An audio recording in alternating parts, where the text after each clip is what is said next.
This right here is it. This is the trick that inspired my very first performance ever that I did. I'll never forget. It was at a standing MRI office about a mile and a half away.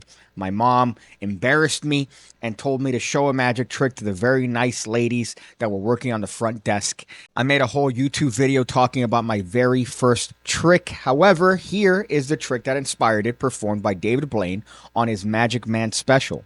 Obviously, I have some rosy retrospection here. When I was a child looking at this, I thought this was one of the greatest tricks of all time, especially with the reaction that he got from performing it. Maybe looking back on it now, my opinion might change. Who knows? We'll find out together.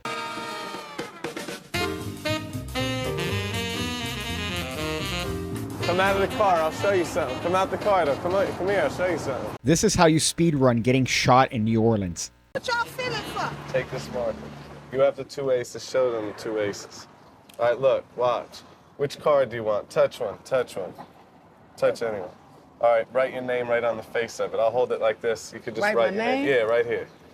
Just right on the face, nice and big. All right, good. You see that? Here, come over here so you can see. See that card with the name? Look what I do, ready?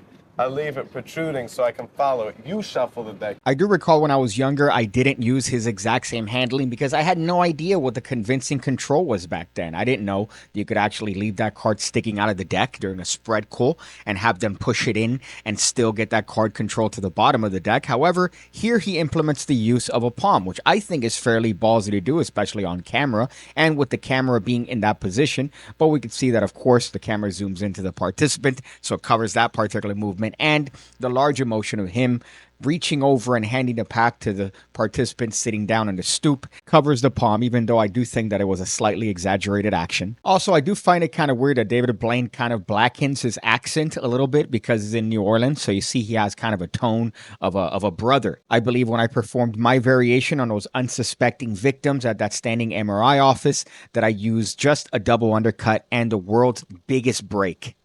You do that. Give me the two aces. All right, shuffle it. Yeah, push it in, push the card in and shuffle it. Shuffle it good. Shuffle it really good. Just like that. Stop. Hold them just like this. Come over here. Look. This is what we do. Ready? No, watch this. Ready? But look, if I wave the aces, watch closely. Come tight. Come here. You'll see the card start to pull right through. See that? Pulls right through the two aces. You did that! You did that! He blowing it. He is blowing it. Let's go, girl. That was good. That was great.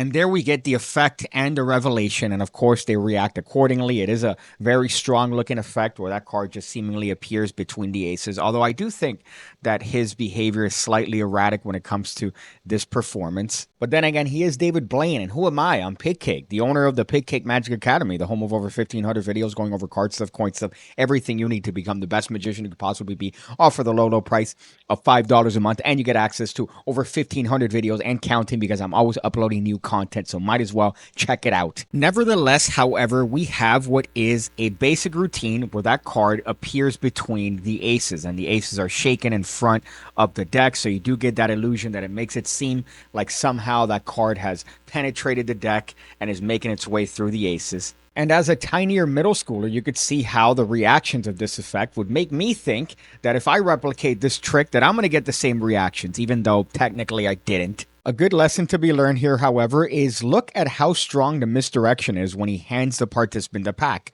All the other ones look at her and look at her shuffle the deck. So David Blaine could have essentially been pocketing an elephant. He could have been pocketing my penis. But the point is here that if you are performing in real life, you're going to have ample opportunity for misdirection. A lot of people that practice in front of the mirror and don't necessarily go out and perform as much, they're really weary of going out and doing things that require directing the participant's attention. But you could see that something as simple as asking them a question or handing them a pack is going to be enough to misdirect them enough to do whatever it is that you need to do. And in this specific case, it was enough to not only steal the card from the deck, but also put it between the aces that the participant was holding. Looking at different ways to improve a trick like this, I would emphasize highly the fact that I don't want to touch the card. So after they pick that card and that card is subsequently controlled to the bottom of the pack, and maybe you decide to palm that card off, when you hand them the deck and have them push that card in, I'd like to repeat, I don't want to touch the cards. So you put the cards in your hand, you shuffle the deck as much as you want. I don't want to touch anything. So that way they have the memory that technically I didn't touch anything because they're the ones that pushed the card into the pack. They're the ones that held the pack. So you want to give them that false memory that they had the deck in their hand the entire time. It's just going to make the trick a little bit stronger, even though it is a very powerful effect in its simplicity. Looking back on it, however, it's not necessarily something I would perform now. It's not anything that I would be, I don't know, grabbing my missing piece deck and ripping through the label in order to perform to a group of participants, just because it's too simple. It feels like it would be something that is a phase in maybe a 2-phase or a 3-phase routine, and that's coming from someone that hates multi-phase tricks. I also don't like that it doesn't have a reason for existing. It doesn't have a reason for happening. I'd like to give it a reason, and then maybe that's how I would perform a trick like this. At the very least, if I ever wanted to do a trick that's going to get me some brown sugar, I know what I need to do. I see you again, when I see you again, when I see you again, when I see you again, when I see you again, when I see you again, when I see you again, when I see